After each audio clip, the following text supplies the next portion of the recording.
So we are speaking to the Honorable John Peter Amewu, who is the MP for Hohoe. He's also the Minister of State for Railways. But today is World Tourism Day, and that's the reason we are speaking to him, because it's being commemorated in his constituency. Good morning to you, Honorable Amewu, and many thanks for some of your time today. Good morning, Jifa. And how are you doing?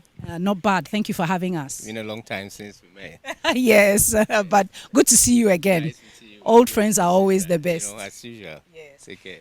Today is World Tourism Day and is being commemorated in your constituency. How does that make you feel? Well, it resonates a lot of tourism potential the district has. It also sends some signal for me to recollect the past when I was then the district chief executive and then the municipal chief executive.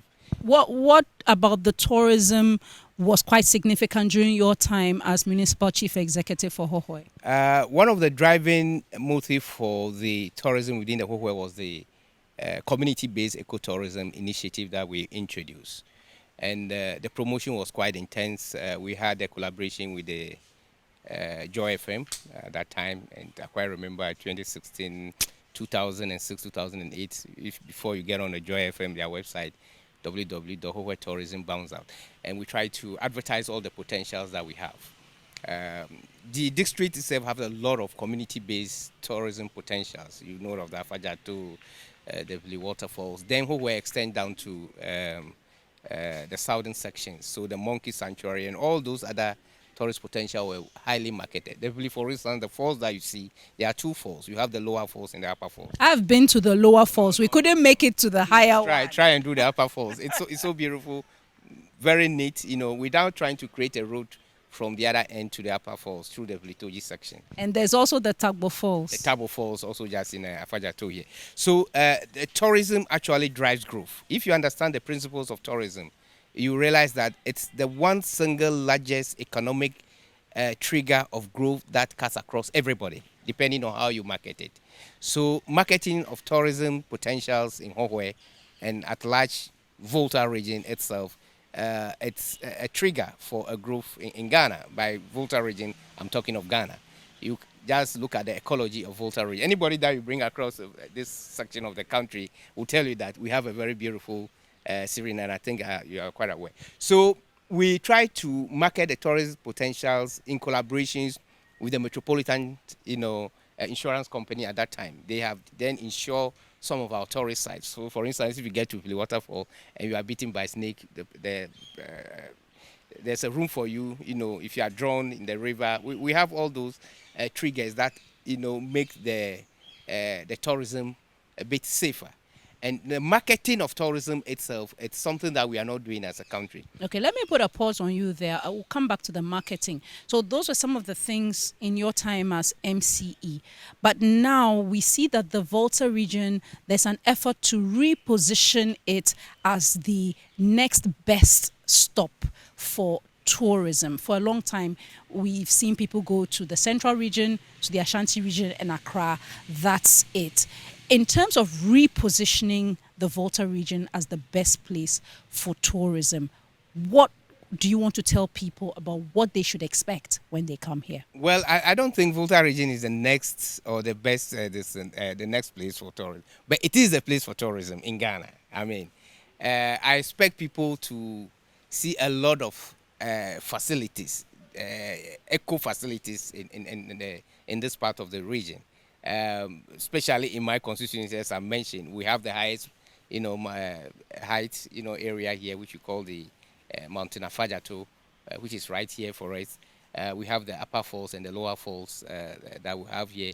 If you go to Ho, you see the nice sirens that we have in Ho. The Taffy Moncrief Sanctuary is there, and a lot of other activities. If you get to the south, you see the Kente weaving. And all these are little things that we can promote.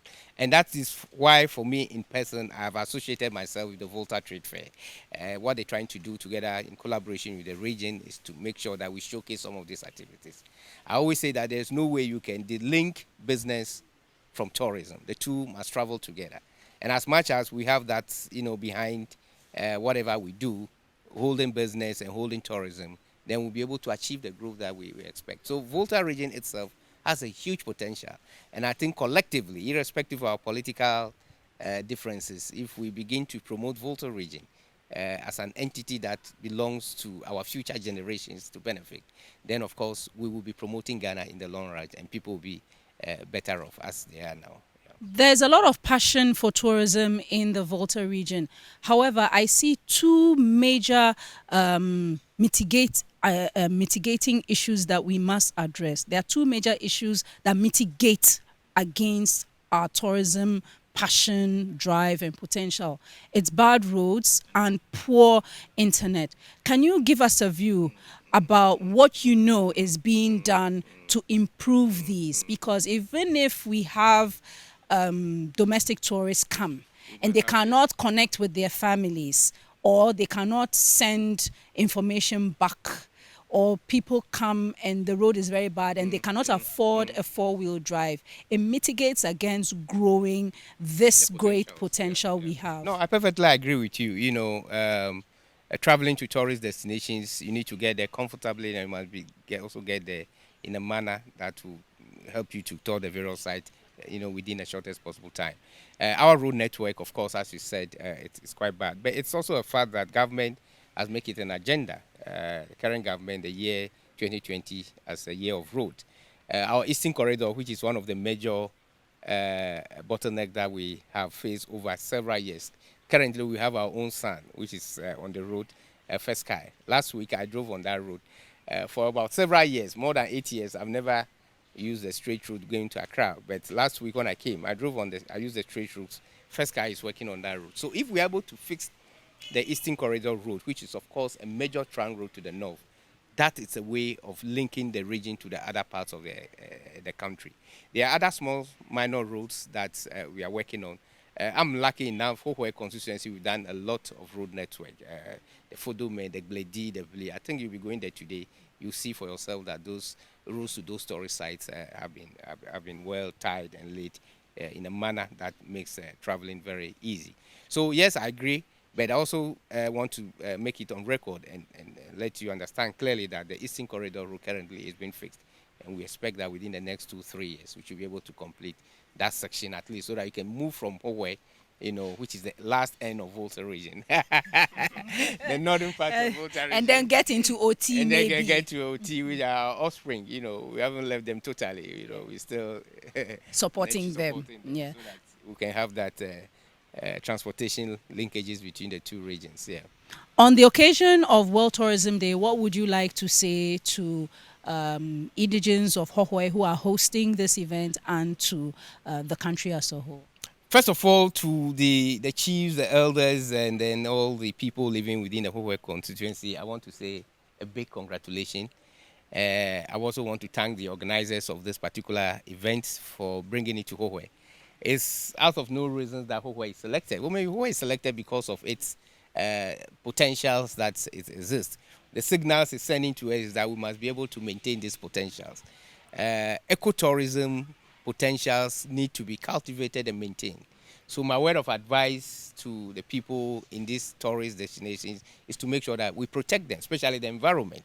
The trees, the river bodies. Currently in Hohoe, for instance, we have a project that we call Save the Dine, and we're trying to plant a lot of trees along the river Nile.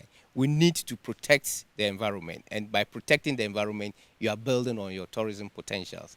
Climate change, it's facing everybody, and if you don't take good care of your environment, it's no way sustainability is going to remain for the benefit of the earth unborn. So my word and advice for the people in the constituencies, let's use this opportunity as citizens of this country to protect our environment. And finally, the Volta Fair is happening in November. November 17th is the opening ceremony. Will we see you there? Definitely. With the large champion in the cause, I don't think that I'll be behind. I told him that I'm here to, to provide my necessary support, as a policymaker, whatever little I can do to push the agenda of Volta region, I'm prepared to do that. And for you, especially, I told you the good job you are doing for Mother Ghana. You keep doing that. You keep looking so beautiful every day, and then I don't know who is taking care of you. I want to thank that person so well for the good job he's doing. So yes, the Volta Fair, I'm going to play a very significant role, and I'll be part of the program. Thank you very much, Honorable John Peter Amewu, MP for Hohoe and Minister of State for Railways. Many thanks, sir. Thank you so much, my dear.